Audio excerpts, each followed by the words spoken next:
অনেক দিনের একটা শখ ছিল যে এরকম কানে ফুল গুঁজে একটু ফটো তুলবো, একটু ভিডিও করব। তো এখানে না এই ফুলগুলো আমি খুঁজেই পাচ্ছিলাম না। তো এই দিন যেদিন আমরা মন্দিরে যাচ্ছিলাম, তো যেতে যেতে রাস্তাতে গজানন মন্দিরটাও পড়েছিল, তো সেখানে গিয়ে এই ফুলটা পেলাম। তো সেখানে ফুল ছেঁড়া মানা ছিল, তাও এই যে চুরি চুপকে একটা ফুল তুলে নিয়েছি আমি। তো এই যে আমরা গাড়ির ভিতরে বসে রয়েছি, আন্টিরা গাড়ির ভিতরে পুরো রাস্তাটাই পুরো ভজন করতে করতে গেছে। তো তার ভেতরে কিছু ভজন আমি বুঝি আর কিছুটা বুঝি না, ওনাদের ভাষা যেহেতু আলাদা। তো এই যে বাইরের দৃশ্যটাও খুব সুন্দর ছিল, পুরো পাহাড়, আর পাহাড়ের উপর দিয়ে ধোঁয়া উঠছিল। ধোঁয়া বলতে ওগুলো মেঘ, পুরো কি সুন্দরভাবে দেখা যাচ্ছিল। তো সেগুলোই এনজয় করতে করতে এই যে যাচ্ছি আমরা।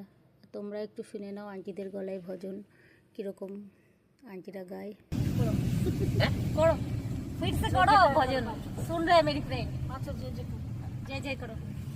अबे आई बोलो राधा के श्याम की जय, कृष्ण कन्हैया लाल की जय। ना कोई साथी ना कोई संगी, नाद में तंगी जलदी हरियो, सिया का दुलारा संकट हरियो रे, प्रभु मन बसियो रे, संकट हरियो।